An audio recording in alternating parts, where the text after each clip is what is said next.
Alors, voici donc, comme prévu, la correction des exercices de la séance du vendredi, donc la partie travail en groupe, mais aussi la première partie sur quelques exercices supplémentaires de soutien. Alors, on commence par le travail en groupe. Donc, exercice 1, donc là, les exercices 1 et 2 sont des changements de variables, hein. Allez, donc premier exercice. Donc ici, vous avez la racine carrée de x carré plus y carré, donc on comprend aisément pourquoi on pratique ici un passage en coordonnées polaires. Déjà parce que la fonction, il y a du x carré plus y carré qui va donner du r carré, puisque x égale à r cos θ et y à r sinus θ. Alors forcément, quand on va calculer x carré plus y carré, ça va faire r cos θ plus r sinus θ, enfin r cos θ au carré plus r sinus θ au carré, c'est-à-dire r carré, puisque vous savez que cos carré θ plus sinus carré θ égale à 1. Deuxième bonne raison de passer en coordonnées polaires, c'est la figure géométrique du domaine d'intégration, hein, puisqu'ici il s'agit d'un disque de centre O et de rayon 1. Voilà, donc si on le dessine, ça donne, donc y est positif, donc la partie O de ce disque. Et on va maintenant traduire ça en coordonnées polaires. Donc si on prend un point M du domaine d'intégration, on visualise mentalement les variations de ce point M qui parcourt tout le domaine D et les variations qui en résultent sur le rayon R, la distance à l'origine et l'angle θ. Donc θ va varier entre 0 et pi, et R entre 0 et 1 qui est le rayon du disque. Donc delta, c'est un domaine rectangle, le produit cartésien de 0,1 et de 0 pi. Alors maintenant, nous appliquons la formule du passage en coordonnées polaires. Donc vous avez delta, le nouveau domaine, x que l'on remplace par r cos θ, y par r sinus θ, et dx dy que l'on remplace par r dr dθ. Donc le jacobien, nous l'avions calculé dans le cours, donc c'est de l'acquis, on n'a plus qu'à ici l'écrire dans la formule. Alors voilà, donc comme je vous disais, ça va donner r carré. Et ensuite, nous allons obtenir racine carrée de r carré. Comme r est positif, ça fait r. Et on multiplie ça par le jacobien qui est r, donc ça donne du r carré. Et nous obtenons notre cas particulier, parce qu'ici nous avons un domaine rectangle et une fonction à variable séparable, c'est-à-dire une fonction qui dépend de r et multiplié par une fonction qui dépend de θ. Voilà, donc à variable séparable ici. Voilà, donc ça donne le produit des deux intégrales. D'accord, c'est le cas particulier, c'est ce qu'on avait vu. Donc ça donne ici r cube sur 3 entre 0 et 1, ça fait un tiers, et θ entre 0 et pi qui fait pi sur 3. Voilà le résultat final. Deuxième exercice. Alors, deuxième exercice, là encore, on comprend pourquoi on passe en coordonnées polaires, hein, donc x carré plus y carré qui va donner r carré. Et ici aussi, nous avons l'inéquation à nouveau d'un disque. Alors, pour trouver le centre et le rayon de ce disque, hein, on va utiliser la mise sous forme canonique. Je vous rappelle que l'inéquation d'un disque de centre oméga de coordonnées AB et de rayon R, c'est cette formule-là. D'accord, donc ici, eh bien, vous remarquez que vous avez du x, donc on les regroupe ensemble, hein, de termes en x, et on a l'identité remarquable, le début de l'identité remarquable x moins 1 au carré, donc il manque 1, donc on va avoir plus 1, moins 1. Hein. Ici, si on développe, ça fait x carré moins 2x plus 1, moins 1, ce qui fait 0, plus y carré. On obtient donc, ici c'est comme si on avait y moins 0 le tout au carré. Donc on obtient donc un disque de centre oméga de coordonnées 1, 0 et de rayon 1. Alors maintenant, voilà, donc on le trace dans le repère cartésien. Donc on a le disque de centre 1, 0 ici et de rayon 1. Alors maintenant, pour déterminer delta, le nouveau domaine d'intégration en coordonnées polaires, eh bien, nous avons deux méthodes. La première méthode, c'est de travailler avec les inégalités qui définissent, qui décrivent le domaine D. Donc ici, on le recopie et on remplace dans chaque expression x et y par R cos θ respectivement et R sinus θ pour Y. Ici, x carré plus y carré, c'est r carré. Donc on obtient les deux inéquations ici qui vont nous permettre de déterminer les bornes de r et de θ. Alors, si on prend la deuxième, elle va être plus simple à résoudre dans un premier temps, puisqu'on peut factoriser par r et qu'ici, on a le signe de ce produit. Comme r est positif, cela signifie que r moins 2 cos θ est négatif et donc que r est inférieur ou égal à 2 cos θ. Voici donc la borne max du rayon. Alors maintenant, pour obtenir la borne min, eh bien, il va falloir ici diviser cette inéquation par cos θ. Mais vous savez que quand on divise les deux membres d'une inéquation, d'une égalité, par un nombre, il faut s'assurer qu'il est positif ou négatif afin de pouvoir déterminer le changement ou non du sens de l'inégalité. Donc ici, il nous faut connaître le signe de cos θ. Alors là, on va être un petit peu obligé quand même de regarder le graphe. Bien ici, si on voit les points M, ici, dans ce domaine en rouge, le rayon, donc il va varier de R min à R max, d'accord, ça ok, on a compris. Et le θ, il va varier de cet angle-là, ici, d'accord, qui passe par les points de coordonnées 0, 0 et 1, moins 1, autrement dit, c'est la droite d'équation y égale à moins x, donc l'angle, c'est moins pi sur 4. Et l'autre droite, ici, c'est y égale x, c'est la première bisectrice, donc l'angle, c'est pi sur 4. Donc les variations de θ, c'est de moins pi sur 4 à pi sur 4. Et on sait, cercle trigonométrique, que dans cet intervalle-là, si je dessine ici l'intervalle moins pi sur 4, pi sur 4, eh bien le cosinus, il est positif. Voilà, donc on va pouvoir maintenant, dans cette inégalité ici, diviser par cos θ qui est positif, donc on ne change pas le sens de l'inégalité, et on obtient ainsi la borne minimale. Voilà, donc en conclusion, eh bien θ est compris entre moins pi sur 4 et pi sur 4, et le rayon entre 1 sur cos θ et 2 cos θ. Donc on comprend très bien que le rayon va dépendre des variations de θ. Donc faites attention à ne pas faire l'erreur assez courante de penser que le rayon varie entre 1 et 2. D'accord? Parce que si le rayon varie entre 1 et 2, ça ne serait absolument pas ce domaine-là que nous aurions, mais celui-ci. Regardez, je vais essayer de bien le dessiner. Nous aurions, voilà, ce domaine-là. Vous voyez, une sorte d'un donut en fait. Une moitié de donuts. Voilà, on aurait ça, et c'est absolument pas le cas ici. Allez, donc maintenant, deuxième méthode pour déterminer delta, en utilisant la géométrie, tout simplement, hein, la représentation graphique du domaine et la géométrie. Donc ici, c'est ce que je vous disais tout à l'heure, mentalement, vous visualisez les variations du point M dans le domaine D, hein, ce point M qui se déplace dans le domaine D, et les variations du rayon correspondant et de l'angle correspondant. Donc l'angle, pas de problème, on a trouvé entre moins pi sur 4 et pi sur 4, hein, entre, je vous rappelle, si ce n'était pas clair précédemment, l'angle ici, moins pi sur 4, et l'angle ici, pi sur 4, d'accord? Alors maintenant, R min, c'est ce nombre-là, d'accord? Et R max, c'est celui-là. Donc vous voyez qu'en fait, R min et R max dépendent de θ. Parce que si θ, par exemple, vaut 0, donc ça veut dire que ici, R min, ça va être 1, et R max, ça va être 2. Alors que si θ vaut pi sur 4, R min et R max sont égaux tous les deux à 1. Donc attention, ici, les variations de R dépendent de θ. Alors, R max, donc nous allons utiliser un résultat de seconde qui dit la chose suivante. Quand vous avez un point du cercle qui rejoint les deux points du diamètre de ce cercle, et à ce moment-là, il y a un angle droit ici. D'accord?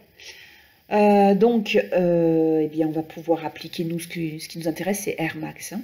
Donc R max, c'est le côté adjacent à l'angle θ. Donc cosinus θ, c'est R max, côté adjacent sur hypoténuse, et l'hypoténuse, elle est ici, c'est 2. Voilà comment on trouve très facilement R max, graphiquement. Et maintenant, pour R min, donc R min, d'accord, c'est ce petit... Voilà. Et R min, on voit que c'est l'hypoténuse de ce triangle rectangle ici. Et forcément, on va pouvoir utiliser, alors on ne va pas utiliser le sinus parce que le côté opposé on ne le connaît pas, mais par contre on va utiliser à nouveau le cosinus parce que le cosinus, le côté adjacent ici c'est 1, donc c'est facile. Donc cosinus θ égale à côté adjacent, c'est-à-dire 1 divisé par Hermine. Donc Hermine c'est égal à 1 sur cos θ. Voilà donc comment on trouve, quelle que soit la méthode utilisée, le nouveau domaine delta ici d'intégration. Donc vous avez θ qui est entre moins pi sur 4 et pi sur 4 et R entre 1 sur cos θ et 2 cos θ. Donc vous voyez que par rapport aux exercices, si on compare aux exemples et exercices précédemment, de passage en coordonnées polaires, eh bien c'est la première fois que nous avons un rayon qui dépend ici, dans ces variations, de l'angle θ. Alors maintenant, nous reprenons notre intégrale de départ et nous effectuons le changement de variable. Donc le domaine D devient delta. Ici, dx, dy devient r dr dθ, la valeur absolue du jacobien fois dr dθ. Et x2 plus y2, c'est r carré, donc au carré, ça fait r4. R sur r4, ça fait 1 sur r cube. Il ne reste plus qu'à intégrer cette fonction. Alors elle est certes à variable séparable, mais par contre, le domaine n'est pas rectangle. Donc comme il n'est pas rectangle, on ne va pas pouvoir appliquer le cas particulier. Pourquoi il n'est pas rectangle? Eh bien tout simplement parce que regardez son expression. R, il dépend de θ. R, il n'est pas compris entre deux bornes fixes. D'accord? Allez, donc maintenant, on va être obligé, ici, on n'a vraiment pas le choix, on est obligé d'intégrer par rapport à R. Pourquoi? Ben parce qu'en fait, R, dans ses variations, dépend de θ. Et si on fait le contraire, si on intègre d'abord par rapport à θ, puis ensuite par rapport à R, à l'extérieur, ici, on va avoir les bornes qui dépendent de 2 cos θ et 1 sur cos θ. Et ces deux bornes n'auront pas été intégrées sur l'intervalle moins pi sur 4, pi sur 4. Donc ça pose problème. Ça veut dire qu'à la fin, il va nous rester du θ. Donc c'est pas bon. Donc on intègre d'abord par rapport à R, parce qu'il dépend de θ, et ensuite par rapport à θ, qui lui appartient à l'intervalle moins pi sur 4, pi sur 4. Alors 1 sur R cube, primitive de 1 sur R cube. 1 sur R cube, c'est pareil que R puissance moins 3. Donc quand on va intégrer ça, on utilise la formule R puissance alpha plus 1 sur alpha plus 1, c'est-à-dire moins 3 plus 1, moins 2, sur moins 2. R puissance moins 2, ça fait 1 sur R2, donc on obtient moins 1 sur 2R2. Alors, borne du haut moins borne du bas, on sort le 1,5, donc attention, on a sorti le 1,5, donc ça veut dire qu'il n'y est plus quand on va faire borne du haut moins borne du bas. Et ça fait moins 1 sur, alors 2 cos θ au carré, c'est-à-dire 4 cos carré de θ, moins plus l'inverse de l'inverse de cos θ au carré. Donc ça fait cos carré de θ. Alors, j'ai recopié donc l'expression. Ici, alors ça dépend un petit peu de vous, mais vous savez sans doute que la dérivée de tangente θ, c'est 1 plus tangente carré θ, ou encore 1 sur cos carré θ. Voilà. Donc 1 sur cos carré θ, eh bien, ça va nous donner ici, quand on va intégrer, du moins 1 sur 4 tangente θ. Ah, il y a une chose que j'ai faite ici, de là à là. Vous remarquez que le 1,5 n'y est plus et que la borne moins pi sur 4 est passée à 0. Pourquoi? Ben, j'ai utilisé un résultat que nous avons vu en première année, en semestre 2, à la fin du semestre 2, et que nous avons utilisé pour les séries de Fourier. Quand nous calculons l'intégrale sur un intervalle centré d'une fonction paire, eh bien, c'est égal à 2 fois l'intégrale de 0 à a de cette même fonction. Si elle est impaire, ça fait 0. Voilà. Donc ici, eh bien, il s'agit d'une fonction paire. Cos θ est paire, alors le carré l'est encore, et on lui ajoute une fonction qui elle aussi est paire. Donc voilà pourquoi ici, j'ai écrit que nous avions 2 fois 1,5, c'est-à-dire 1 fois l'intégrale de 0 à pi sur 4. Primitive de 1 sur cos carré θ, c'est tangente θ. J'ai sorti le moins 1 quart. Plus, alors là, cos carré θ, il n'y a pas de primitive directe. Il faut utiliser la formule de linéarisation vue en semestre 1 et revue par la suite. Linéarisation. Voilà, du cos carré θ. Donc c'est 1 plus cos de 2θ sur 2. Donc je sors le 1,5 de l'intégrale. Alors ensuite, ça donne tangente pi sur 4 qui fait 1 moins tangente 0 qui fait 0. 1,5 de primitive de 1, c'est θ. Primitive de cos de 2θ, c'est sinus de 2θ sur 2. Il ne reste plus qu'à faire borne du haut moins borne du bas, donc pi sur 4 plus sinus de 2 pi sur 4 qui fait sinus pi sur 2, c'est-à-dire 1, moins 0, moins sinus 0 qui fait 0. Donc au final, nous avons moins 1 quart plus 1 quart qui fait 0, et il ne nous reste plus que pi sur 8. Voilà, donc ça c'était vraiment l'exercice le plus difficile de la série, à cause d'une part du nouveau domaine à déterminer, et d'autre part des primitives qui demandaient quand même quelques connaissances, notamment en trigonométrie. Bien, allez, la suite. Alors la suite, on vous demande au moyen d'un changement de variable que l'on vous donne, de calculer l'intégrale double de exponentielle y sur x plus y dx dy. Donc on comprend pourquoi on effectue ici un changement de variable, parce que si vous intégrez en y ou en x, là ici la primitive ça va être très compliqué, voire impossible ici à calculer.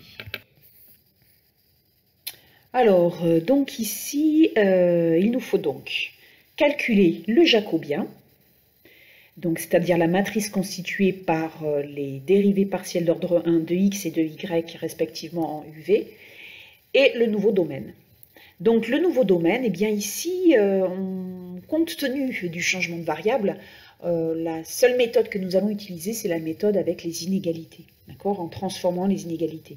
Parce que là, graphiquement, ça va être compliqué quand même de déterminer les variations de U et V. Autant avec les coordonnées polaires, c'est plus ou moins aisé, mais là, ça va être un peu compliqué. Alors ensuite, pour ce faire, nous on a U. En fait, on a ni U ni V en fonction d'x, y, ni x, ni y, enfin bref. Donc en fait, il nous faut chercher l'expression de x et de y en fonction de U et V pour pouvoir calculer la matrice jacobienne et donc le jacobien qui est le déterminant de la matrice jacobienne. Donc ça donne x égale u moins y et y c'est u fois v. Ça c'est déjà fait. Donc x égale à u moins uv et on peut écrire éventuellement u facteur de 1 moins v. Voilà, donc le jacobien, eh bien ici, la dérivée de x par rapport à u, 1 moins v c'est une constante, donc ça fait 1 moins v, et la dérivée de x par rapport à v, eh bien là c'est 0 puisque c'est u et moins, donc moins u. Pour y, c'est v puis u. Donc, tac, on calcule le déterminant. Donc ça fait 1 moins v fois u, moins plus uv. Ce qui donne, après simplification, ici quand on distribue, ça fait u moins uv. Donc il ne reste plus que u. Alors, pour le nouveau domaine d'intégration, donc c'est l'ensemble des uv, tel que x, on le remplace par son expression, c'est-à-dire u facteur de 1 moins v, d'accord, est positif. Y, on le remplace par son expression, ce qui donne u fois v positif. Et après, donc, x plus y, on le remplace par son expression. Quand on ajoute x et y, eh bien, ça fait u moins uv plus uv, ça fait u. Voilà. Alors maintenant, grâce à ces nouvelles inégalités, nous allons chercher les variations de u et de v. Ici, on a un produit qui est positif, si et seulement si, soit les deux nombres ici sont tous les deux positifs, soit tous les deux négatifs. Premier cas de figure, si u est positif, alors 1 moins v est positif, et donc v est inférieur à 1. Si u est négatif, 1 moins v est négatif, et donc v est supérieur à 1. Alors, dans quel cas de figure allons-nous être?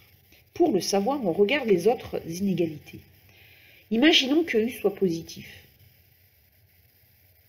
Non, on va plutôt dire, imaginons que u soit négatif. À ce moment-là, ici, avec cette inégalité, si u est négatif, on va avoir v négatif. Or, ça contredit le fait que v est supérieur à 1. Donc ça veut dire que ce cas-là n'est pas possible. Donc il ne reste plus que le cas où u est positif et v est inférieur à 1.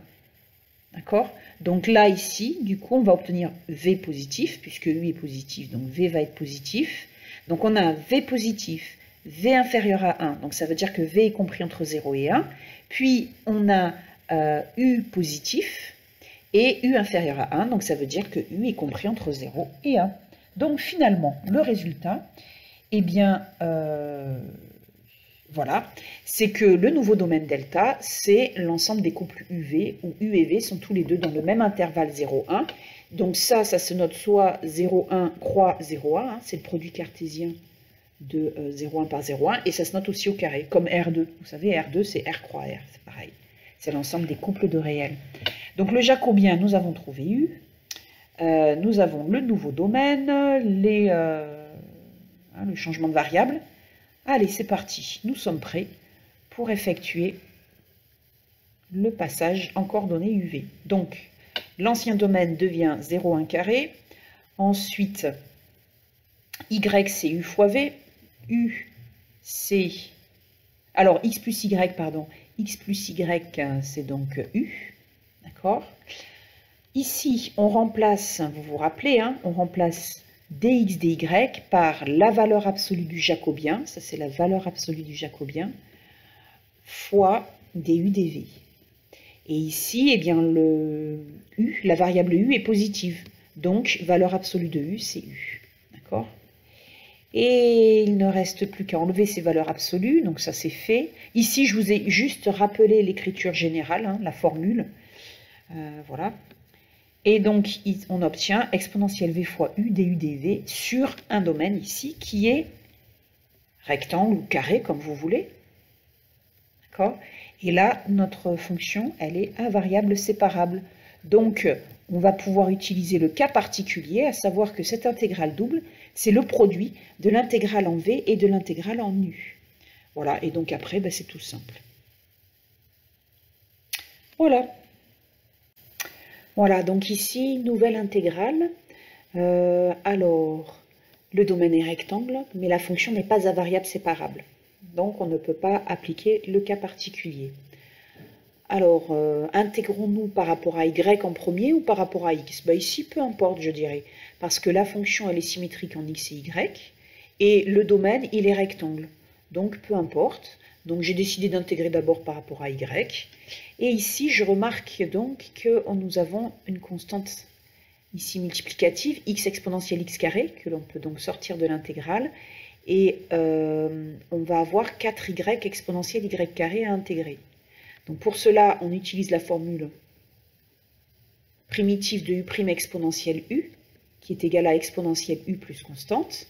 Le u, ici, c'est y carré. Et donc, u', c'est 2y. Donc on a quasiment ce qu'il faut. D'accord? Donc u', c'est 2y, on a juste un coefficient 2 en trop. Mais ce n'est pas un problème, on va le sortir. Donc en fait, on a 2x exponentielle x carré, ça c'est le coefficient multiplicatif, fois primitif de 2y exponentielle y carré, c'est-à-dire exponentielle y carré. Voilà, donc on obtient le résultat qui est ici. Primitif de 1, évidemment, en y, c'est y. Ensuite, borne du haut moins borne du bas. Donc ça fait 2 plus, ben on remplace les y par 2, moins la même chose en 0.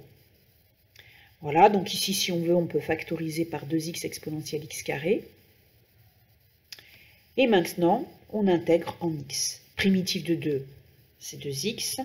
Ici, ben, on utilise la même formule que précédemment. On a u' exponentielle u. Donc ça donne exponentielle u fois le coefficient multiplicatif. Coefficient forcément multiplicatif, mais bon, la constante multiplicative.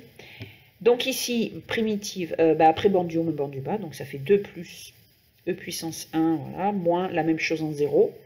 Donc attention à bien distribuer le moins ici, exponentielle 0 qui fait 1. Voilà, et puis après, pour présenter le résultat final, soit on factorise par exponentielle 4 plus 1, et on a e moins 1 en coefficient ici, ou alors on développe tout simplement. Voilà. Deuxième exemple. Alors ici, nous avons à nouveau un domaine rectangle, qui en particulier est carré, mais la fonction n'est pas invariable séparable. Donc on est obligé d'intégrer d'abord par rapport à y ou d'abord par rapport à x, puis ensuite. Enfin, on ne peut pas utiliser le cas particulier du produit des intégrales. Donc ici, j'ai décidé d'intégrer d'abord par rapport à x. Pourquoi? Parce que c'est plus facile pour le coup. Là, je n'ai pas trop le choix. J'intègre d'abord par rapport à x à cause de l'expression ici, voyez. Donc du coup, y devient une constante.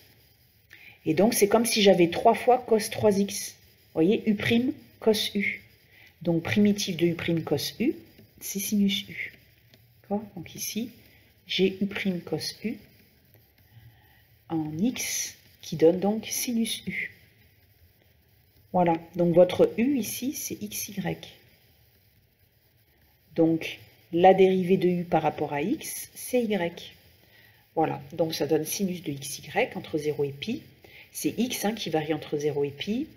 Et donc ça donne borne du haut moins borne du bas. Sinus 0, ça fait 0. Sinus pi y, bah, ça donne rien, puisque y n'est pas un entier. Si y avait été un entier, sinus 2pi, sinus 3pi, sinus 5pi, ça faisait 0. Mais y, c'est un réel qui varie entre 0 et pi. Alors, primitive, eh bien, ici, ça fait moins cos pi y sur pi. Et donc après, nous n'avons plus qu'à faire borne du haut moins borne du bas. Voilà, cette séance est finie.